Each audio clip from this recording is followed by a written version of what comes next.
पहला अध्याय जय विजय की कथा। इतनी कथा सुनकर राजा परीक्षित ने कहा, हे शुकदेव जी, श्री नारायण जी के लिए दैत्य तथा देवता दोनों समान हैं। फिर क्या कारण है जो श्री नारायण जी देवताओं का पक्ष लेकर दैत्यों का संहार करते हैं? यह विचार करके मुझे निर्गुण ब्रह्म के गुणों में संदेह होता है। अतः आप कृपा करके मेरे इस संदेह को छुड़ा दीजिए। देवता तथा दैत्य दोनों ही श्री नारायण जी की इच्छा से उत्पन्न होते हैं, अतः वे दोनों एक समान हैं। फिर श्री नारायण जी देवताओं पर कृपा तथा दैत्यों का वध क्यों करते हैं? राजा परीक्षित के ऐसे वचन सुनकर श्री शुकदेव जी ने कहा, हे राजन, इस संबंध में हमने नारद आदि ऋषियों से जो कथा सुनी है वह हम तुम्हें सुनाते हैं। निर्गुण स्वरूप पर ब्रह्मा ईश्वर को सबसे पृथक समझना चाहिए। उनकी माया से सतोगुण, तमोगुण तथा रजोगुण ये तीन गुण उत्पन्न हुए हैं। अतः सतोगुण की अधिकता में देवताओं का प्रताप बढ़ता है तथा तमोगुण के समय दैत्यों के प्रताप की वृद्धि होती है। रजोगुण के समय मनुष्य के भाग्य का उदय होता है। अस्तु, एक समय राजसूय यज्ञ में शिशुपाल की मुक्ति देखकर राजा युधिष्ठिर ने श्री नारद जी से इस प्रकार प्रश्न पूछा था, हे नारद जी, जिस शिशुपाल ने त्रिभुवनपति श्री कृष्णचंद्र जी के प्रति दुर्वचन कहे, उसकी जीवा के 100 टुकड़े हो जाना उचित था, परंतु उसके विपरीत उसने मुक्ति पाई, यह कैसे आश्चर्य की बात है। उस समय नारद जी ने राजा युधिष्ठिर को उत्तर दिया, हे राजन, श्री नारायण जी की दृष्टि में सब बराबर हैं। जो मनुष्य अपने मन को काम, क्रोध, लोभ, मोह आदि से विरक्त कर उनके चरणों में लगता है, वह उन्हीं का स्वरूप हो जाता है। गोपियों ने श्री नारायण जी को अपना पति जानकर प्रीति की थी। शिशुपाल, रावण आदि राक्षसों ने उन्हें अपना शत्रु समझा तथा युधिष्ठिर आदि पांडवों ने उन्हें ईश्वर जानकर स्मरण किया। इसलिए उनकी कृपा से सभी कृतार्थ हो गए। तब अकेले शिशुपाल की मुक्ति में ही क्यों संदेह है?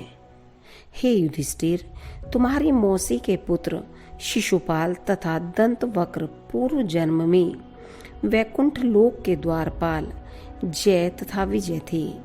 ब्राह्मण के शाप के कारण उन्होंने वैकुंठ लोक से गिरकर दैत्य योनि में जन्म पाया, परंतु अपने तीनों जन्मों में श्री नारायण जी के प्रति शत्रु भाव रखने के कारण उन्हीं के हाथ से मरकर मुक्ति के अधिकारी बने हैं। श्री नारद जी के मुख से यह वचन सुनकर राजा युधिष्ठिर ने कहा, हे मुनिनाथ, वैकुंठ लोकवासियों के शरीर तथा प्राण संसारी मनुष्यों के समान न होकर चैतन्य रूप होते हैं। वे लोग पाप नहीं करते, फिर क्या कारण है जो वैकुंठवासी जय विजय ने बिना अपराध किए ही दैत्य का शरीर प्राप्त किया? नारद जी बोले, हे युधिष्ठिर, हम तुम्हें वह कथा सुनाते हैं, सुनो। एक समय सनकादिक चारों भाई श्री नारायण जी का दर्शन करने के निमित्त वैकुंठ लोक में गए, परंतु श्री नारायण जी की आज्ञा के अनुसार जय विजय ने उन्हें भीतर नहीं जाने दिया। उसी समय सनकादिक ने क्रुद्ध होकर कहा, हम लोग श्री नारायण जी का दर्शन करने आए थे, परंतु तुम्हारे कारण हमें 3 क्षण का विलंब हो गया है। इसलिए हम तुम्हें शाप देते हैं कि तुम 3 बार दैत्य योनि में जन्म ग्रहण करोगे। तीसरे जन्म में उद्धार पाकर तुम फिर वैकुंठ लोक में आ जाओगे।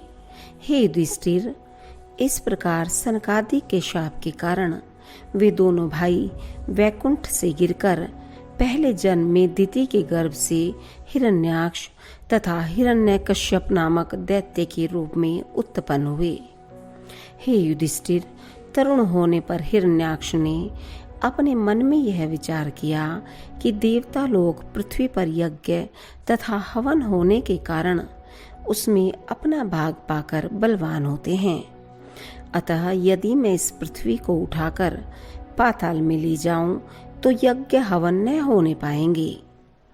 उस स्थिति में यज्ञ का भाग न पाने से सब देवता भी धीरे धीरे दुर्बल होकर मृत्यु को प्राप्त हो जाएंगे।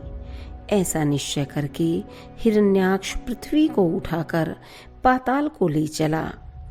उस समय श्री नारायण जी ने वाराह अवतार ग्रहण कर पाताल में जाकर हिरण्याक्ष को मार डाला तथा पृथ्वी को पुनः पूर्ववत स्थिर कर दिया। हे राजन, इसके उपरांत श्री नारायण जी ने नरसिंह का अवतार धारण कर भक्त प्रहलाद की रक्षा की तथा हिरण्यकशिपु का वध कर दिया। इस प्रकार वे दोनों दैत्य उस जन्म में श्री नारायण जी के हाथों मारे जाकर दूसरे जन्म में विश्रवा मुनि के घर उनकी पत्नी केसी के गर्भ से उत्पन्न हुए। उस जन्म में उनका नाम रावण तथा कुंभकर्ण हुआ। तब श्री नारायण जी ने रामचंद्र का अवतार लेकर उनका संहार किया। अब तीसरे जन्म में वे ही दोनों क्षत्रिय के रूप में तुम्हारी मौसी के घर जन्मे थे। अपने पूर्व जन्म के विरोध के कारण इस जन्म में भी शिशुपाल शत्रु भाव से श्री नारायण जी का स्मरण करता था। इसलिए भगवान श्याम सुंदर ने उसे सुदर्शन चक्र से मारकर मुक्त कर दिया। अब तीसरे जन्म में श्री कृष्ण चंद्र जी द्वारा मारे जाने पर दोनों भाई शिशुपाल तथा दंतवक्र शाप मुक्त होकर फिर वैकुंठ लोक में अपने स्थान पर जा पहुंचे हैं। इतनी कथा सुनकर राजा युधिष्ठिर ने नारद जी से कहा, हे नारद जी, प्रहलाद ने दैत्य वंश में जन्म क्यों लिया? अब आप मुझे इसका कारण भी बतलाने की कृपा करें। दूसरा अध्याय, हिरण्यकश्यप की कथा। राजा युधिष्ठिर की बात सुनकर नारद जी ने कहा, हे धर्मराज, जिस समय श्री नारायण जी के वाराह अवतार द्वारा हिरण्याक्ष का वध हो चुका, उस समय हिरण्यकश्यप ने अत्यंत क्रुद्ध होकर अपने मित्र विप्रचिति तथा शतबाहु आदि दैत्यों से इस प्रकार कहा, हे भाइयों, तुम लोग मेरी बात सुनो। देवताओं ने भगवान विष्णु को अपनी ओर मिलाकर मेरे भाई को मरवा डाला है। इसलिए मैंने यह निश्चय किया है कि मैं अपने त्रिशूल द्वारा विष्णु को मारकर उन्हीं के रक्त से अपने भाई को रक्तांजलि के तर्पण से तृप्त करूंगा। मैं इन दुर्बल देवताओं को क्यों मारूं? जब मैं देवताओं के रक्षक विष्णु को मार डालूंगा तो सब देवता अपने आप मर जाएंगे। अब तुम लोग सर्वप्रथम यह कार्य करो कि जिस किसी स्थान पर ब्राह्मणों अथवा ऋषि मुनियों को यज्ञ करते हुए देखो, वहीं उनके यज्ञ को नष्ट भ्रष्ट कर डालो। ब्राह्मण तथा गो जहां भी मिले उनका संहार कर दो। संसार में किसी को भी जप तप यज्ञ अथवा हरि स्मरण मत करने दो। हे धर्मराज, हिरण्यकश्यप की ऐसी आज्ञा सुनकर सब दैत्य गो ब्राह्मणों तथा ऋषि मुनियों को ढूंढ ढूंढ कर मारने लगे। जिस समय हिरण्याक्ष की माता, पत्नी तथा पुत्रों ने उसकी मृत्यु का शोक किया, उस समय हिरण्यकश्यप ने उन्हें समझाते हुए इस प्रकार कहा, तुम लोगों को मेरे भाई की मृत्यु का शोक नहीं करना चाहिए, क्योंकि वह शत्रु के सम्मुख युद्ध करते हुए मारा गया है। जीवात्मा तो अमर है, यह शरीर ही नाशवान है। अतः ज्ञानी लोग कभी किसी की मृत्यु का शोक नहीं करती। इस संबंध में मैं तुमसे एक इतिहास कहता हूँ, सुनो। उत्तर देश में सुयज्ञ नामक एक राजा राज्य करता था। मेरे भाई की तरह वह भी जब एक युद्ध में मारा गया, तब उसकी रानियां उसके मृत शरीर के पास बैठकर इस प्रकार विलाप करती रही कि सूर्य के अस्त हो जाने पर भी उसके शव को नहीं जलाया जा सका। उस समय यमराज स्वयं 5 वर्ष के बालक का स्वरूप बनाकर उस स्थान पर जा पहुंचे तथा राजा के भाइयों, कुटुंबियों एवं रानियों को समझाते हुए इस प्रकार कहने लगे, बड़े आश्चर्य की बात है जो तुम लोग इस प्रकार शोक कर रहे हो। तुम लोग संसार की गति को क्यों नहीं देखते? जो जीव जहां से आया था वहीं चला गया। जिसके लिए तुम रो रहे हो वह शरीर तो अब भी जैसा का तैसा आंखों के सामने पड़ा हुआ है। इसमें जो बोलने, खाने पीने तथा चलने फिरने वाला समर्थ पुरुष था, उसको तो तुमने कभी अपनी आंखों से देखा नहीं था, तब उसके चले जाने पर यह शोक कैसा? मुझे देखो, मैं 5 वर्ष का बालक हूँ, परंतु वन में अकेला घूमता रहता हूँ। बिना मृत्यु आए कोई प्राणी नहीं मरता है, इसलिए मुझे किसी का भय नहीं है। मेरे माता पिता ने मुझे त्याग दिया है, अतः अब मुझे भी किसी से प्रीति नहीं रही है। जिस ईश्वर ने गर्भ में मेरा पालन किया था वही मेरी रक्षा करेगा। जिस प्रकार वृक्ष लगाने वाला वृक्ष को सींचकर उसकी रक्षा करता है, उसी प्रकार सच्चिदानंद प्रभु सब जीवों का पालन पोषण एवं रक्षा करते हैं। यदि तुम यह कहो कि राजा युद्ध में न जाता तो न मरता, सो इस संबंध में यह स्मरण रखना चाहिए कि जब मृत्यु आ जाती है तब लोहे के दुर्ग में रखने पर भी मनुष्य जीवित नहीं बच सकता। जो जीव अविनाशी है वह आकाश के समान अमर है।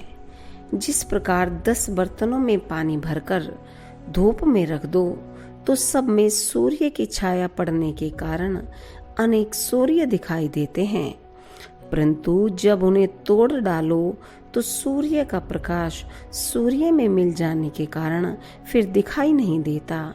उसी प्रकार इस जीव को भी समझना चाहिए। जब तक जीवात्मा शरीर में था तब तक राजा जीवित रहा, परंतु अब तुम चाहे जितना शोक क्यों न करो, चाहे रो रो कर अपना प्राण भी क्यों न दे दो, फिर उस राजा के शरीर वाले जीवात्मा से अब भेंट नहीं हो सकती। यदि तुम लोग उसके शोक में रो रो कर मर जाओगे तो अकाल मृत्यु होने के कारण तुम्हें नरक में जाकर कष्ट भोगना पड़ेगा। जिस प्रकार बच्चों के मोह के कारण कुरंग पक्षी की जाल में फंसकर मृत्यु हुई थी, वही गति तुम्हारी भी हो जाएगी। बालक रूपी धर्मराज के मुख से ऐसा ज्ञान सुनकर राज्य के कुटुंबियों तथा रानियों का शोक मिट गया। तब उन्होंने राजा के शव का दाह संस्कार किया। अतः तुम लोग भी यही समझकर हिरण्याक्ष की मृत्यु का शोक मत करो। हिरण्यकश्यप के मुख से ऐसे वचन सुनकर हिरण्याक्ष की माता दिति, पत्नी रुद्रभानु तथा शकुन आदि पुत्रों का शोक दूर हो गया। 3 अध्याय मंदराचल पर्वत पर हिरण्यकश्यपु का तप करना। नारद जी ने कहा, हे युधिष्ठिर, हिरण्यकश्यपु द्वारा समझाए जाने पर सब लोगों का शोक कम हुआ। उस समय दिति ने इस प्रकार कहा, हे पुत्र, विष्णु ने देवताओं का पक्ष लेकर तेरे भाई को मारा है। अब तू देवताओं को मारकर अपने भाई का बदला ले। यह सुनकर हिरण्यकशिपु ने उत्तर दिया, हे माता, हिरण्याक्ष को विष्णु ने मारा है, अतः मैं विष्णु को मारकर अपने भाई का बदला चुकाऊंगा। मैंने यह उपाय निश्चित किया है कि पहले मैं तपस्या करके ब्रह्मा जी से ऐसा वरदान प्राप्त कर लूं जिससे मेरी मृत्यु कभी न हो। ऐसा वर पाने के बाद मैं विष्णु को मारूंगा। इतना कहकर हिरण्यकशिपु अपनी माता से विदा लेकर मंदराचल पर्वत पर जाकर तपस्या करने लगा। उसने 100 वर्ष तक दोनों हाथों पर उठाकर तथा पैर के एक अंगूठे पर खड़े होकर ब्रह्मा जी का तप किया। उसके चारों ओर मिट्टी जमा हो गई, घास उगाई तथा उसमें सर्प बिच्छू आदि ने अपने बिल बना लिए। फिर भी वह निश्चल खड़ा रहा। तपस्या के प्रताप से उसका तेज ऐसा बढ़ा कि नदी, पर्वत, समुद्र आदि सब जलने लगे। जब उस तेज की ज्वाला देवलोक में पहुंची, तब देवताओं ने ब्रह्मा जी के पास जाकर इस प्रकार कहा, हे पितामह, हिरण्यकशिपु की तपस्या के कारण हमें अत्यंत कष्ट हो रहा है, अतः आप उसे वरदान देकर तप करने से रोकिए। देवताओं के ऐसे वचन सुनकर पितामह ब्रह्मा जी भृगु आदि ऋषियों को अपने साथ लेकर हिरण्यकशिपु के पास जा पहुंचे तथा उससे इस प्रकार कहने लगे, हे कश्यप नंदन, तूने अत्यंत कठिन तपस्या करके मुझे प्रसन्न कर दिया है। अब तू जो वरदान चाहे वह मुझसे मांग ले। इतना कहकर ब्रह्मा जी ने जैसे ही अपने कमंडलू से जल छिड़का, वैसे ही हिरण्यकशिपु का शरीर, जो दीमक आदि लगने के कारण मांस विहीन तथा केवल हड्डी मात्र रह गया था, पहले के समान हष्ट पुष्ट होकर स्वर्ण की कांति की तरह चमकने लगा। उस समय हिरण्यकशिपु ने ब्रह्मा जी को दंडवत करते हुए हाथ जोड़कर इस प्रकार कहा, हे पितामह, आप संसार के गुरु हैं। सब जड़ चैतन्यों की उत्पत्ति आपसे ही होती है। आप ही यज्ञों के विधान तथा धर्म की रक्षा करने वाले निर्गुण स्वरूप हैं। सृष्टि की रचना करने के लिए आप ही इस शरीर को धारण करते हैं। अब आप मुझे वरदान दीजिए कि आपके द्वारा उत्पन्न किया हुआ जड़ चैतन्य, दैत्य अथवा मनुष्य, कोई भी जीव मुझे न मार सके। मेरी मृत्यु न दिन में हो और न रात में, न पृथ्वी पर मरूं और न आकाश में। कोई भी शस्त्र मुझे आघात न पहुंचा सके तथा युद्ध में कोई प्राणी मेरा सामना न कर सके। मैं देवता, दैत्य तथा मनुष्य आदि सभी जीवों का स्वामी हूँ। चौथा अध्याय, ब्रह्मा जी का हिरण्यकशिपु को वरदान देना। नारद जी ने कहा, हे युधिष्ठिर, हिरण्यकशिपु की बात सुनकर ब्रह्मा जी ने अपने हृदय में यह विचार किया कि इस दैत्य को ऐसा वरदान नहीं देना चाहिए, परंतु यदि मैं वरदान नहीं देता हूँ तो यह तपस्या करना नहीं छोड़ेगा।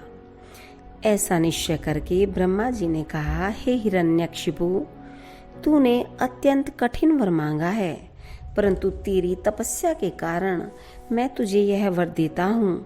अब तू 7 द्वीपों का राज्य करेगा। यह कहकर ब्रह्मा जी अपने लोक को चले गए। तदंतर हिरण्यकशिपु भी अत्यंत प्रसन्न होकर घर लौट आया। उसने अपनी माता को वरदान प्राप्ति का समाचार सुनाते हुए कहा, हे माता, अब मैं सब देवताओं को मारकर तीनों लोकों का स्वामी बनूंगा। हिरण्यकशिपु के मुख से यह वचन सुनकर दिति को अत्यंत प्रसन्नता हुई।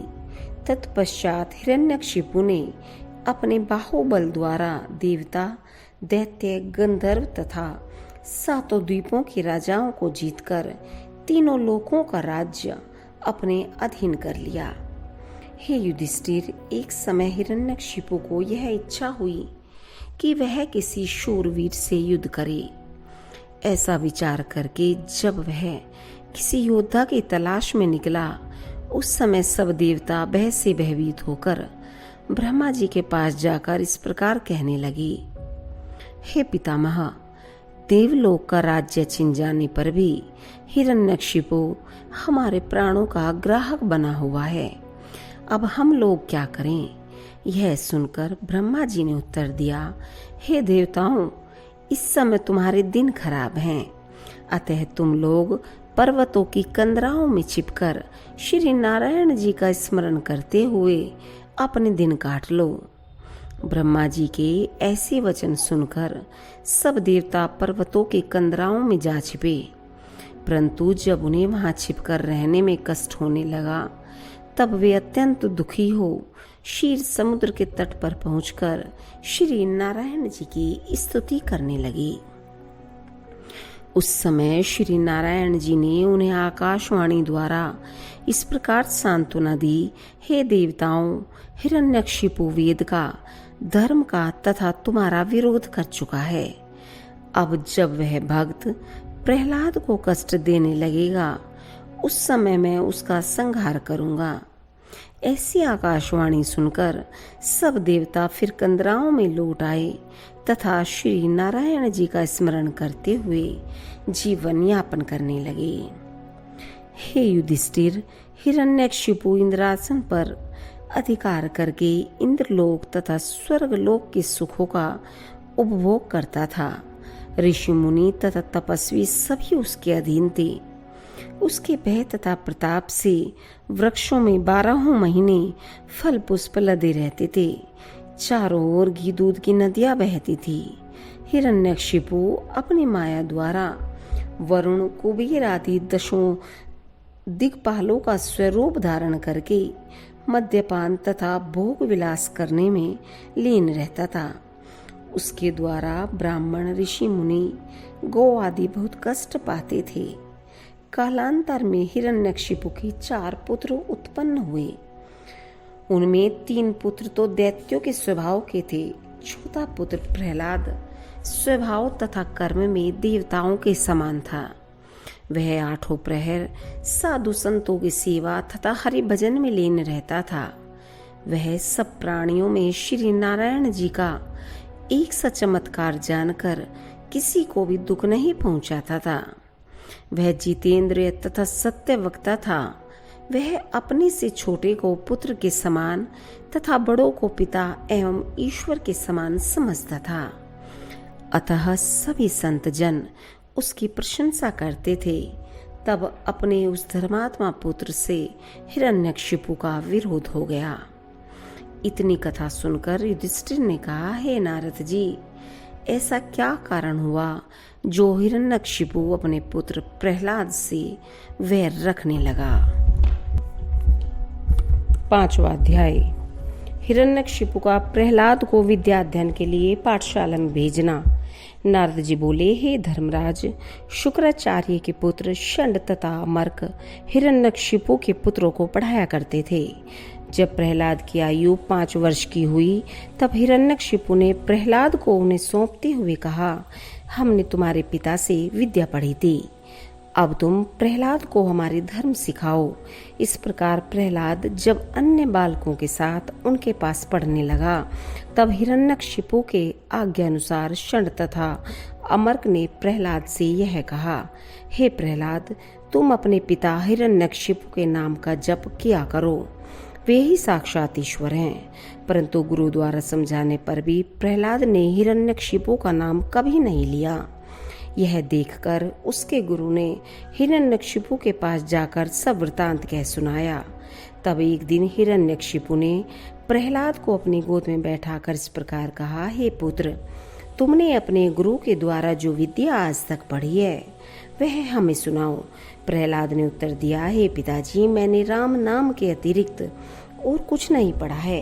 मैं 8 प्रहर उन्हीं के नाम का स्मरण करता हूँ।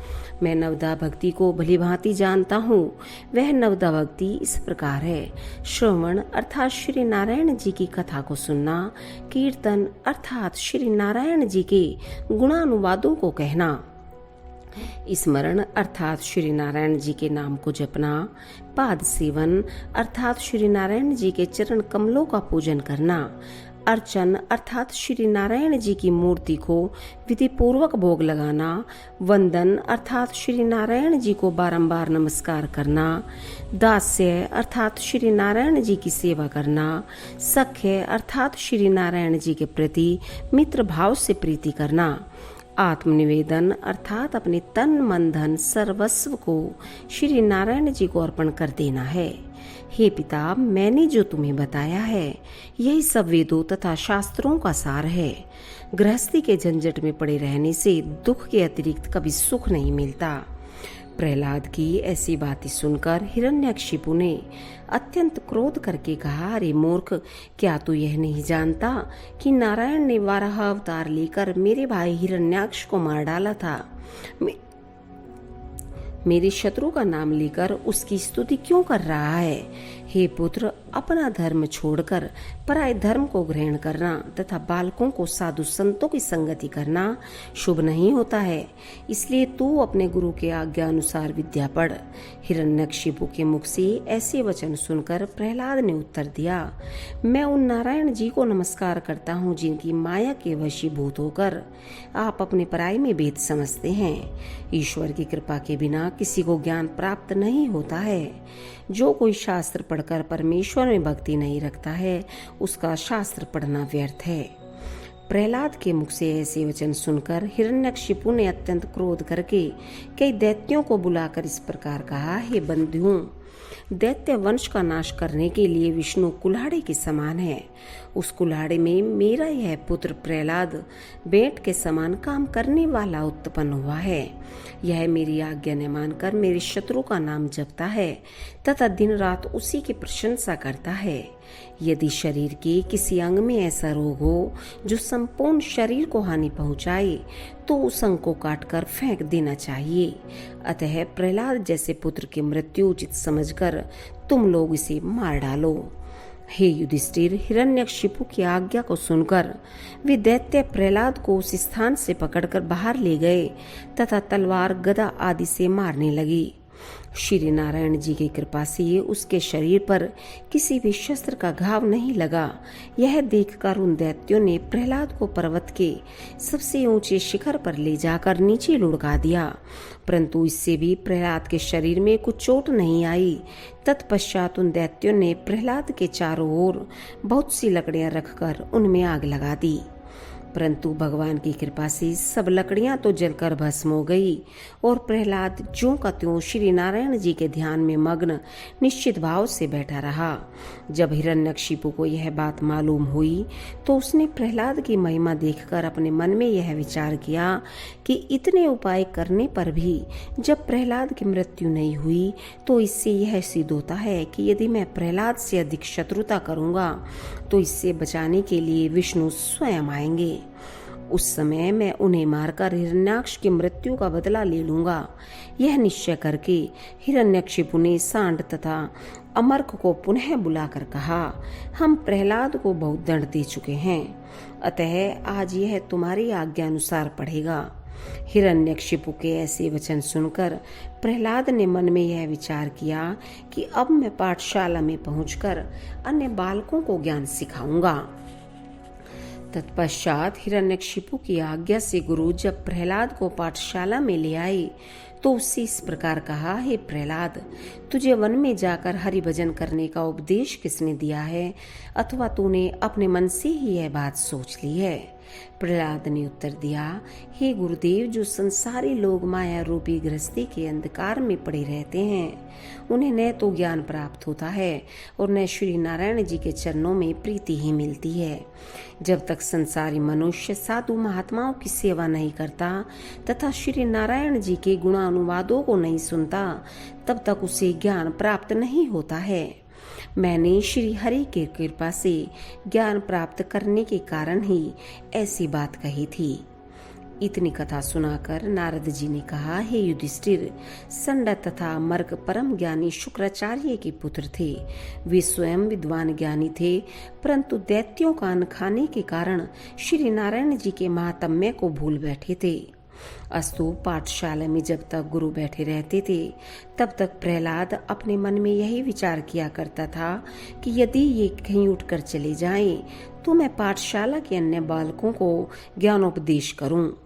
जिस समय गुरु पाठशाला से बाहर निकल कर गए, उस समय प्रहलाद ने पाठशाला में पढ़ने वाले अन्य बालकों की ओर देखकर यह विचार किया कि अभी इन लड़कों के शरीर में काम, क्रोध आदि नहीं भरे हैं, अतः यदि इन्हें ज्ञानोपदेश किया जाएगा तो ये शीघ्र सुधर जाएंगे।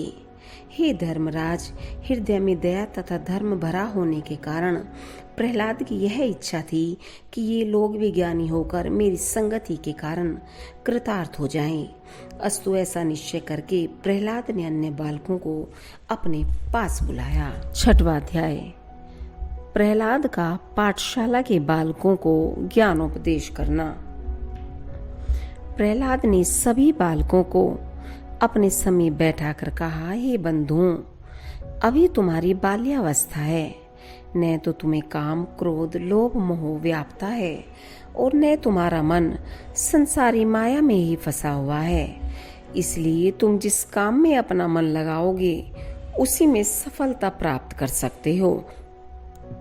तुम्हारे कल्याण के निमित्त मैं तुम्हें एक उपाय बताता हूँ कि तुम लोग अभी से श्री नारायण जी के चरणों में अपना चित्त लगाना आरंभ कर दो तथा इस बात को सत्य समझो कि संसारी माया, स्त्री, पुरुष, धन आदि का मोह करने से प्राणी को कभी मुक्ति प्राप्त नहीं होती है।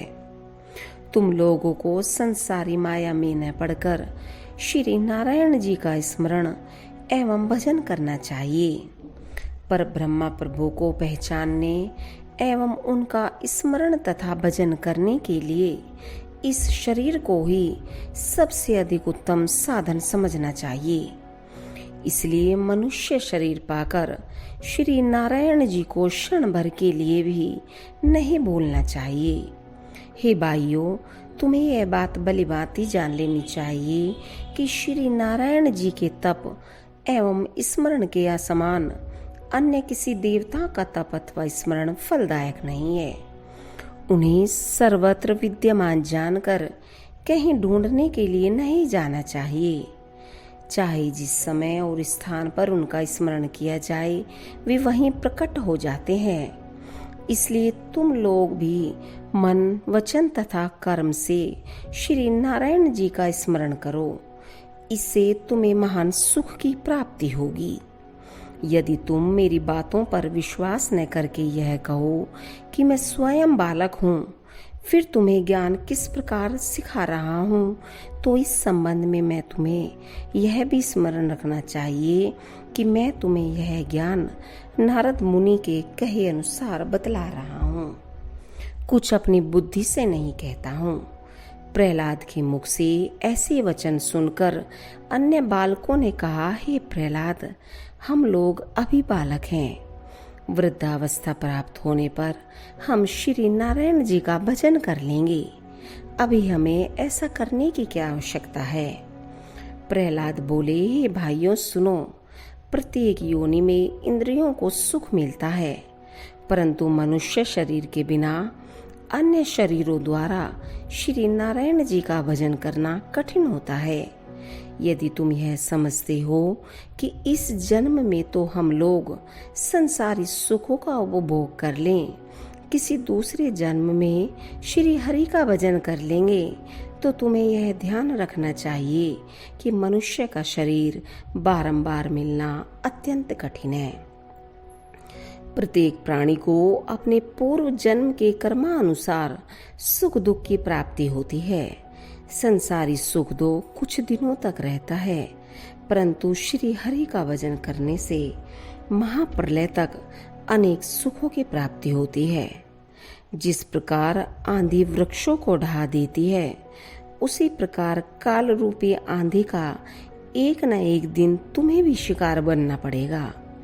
तुम लोग जब स्त्री पुत्र आदि के मोह में फंस जाओगे, तो जिस प्रकार गाय, भैंस आदि पशु वन में घास चरने के लालच से कुएं खाई में गिरकर कष्ट पाते हैं, उसी प्रकार माया रूपी अंधकूप में गिरकर तुम अनेक 12वां अध्याय वज्र द्वारा वृत्रासुर की मृत्यु। श्री सुखदेव जी बोले, हे परीक्षित, इस प्रकार के वचन कहकर वृत्रासुर ने इंद्र के ऊपर अपने त्रिशूल का प्रहार किया। उस समय इंद्र ने उसके प्रहार को बचाकर दधीचि ऋषि की हड्डी से निर्मित वज्र को वृत्रासुर की दाहिनी भुजा पर मारा। वज्र के प्रहार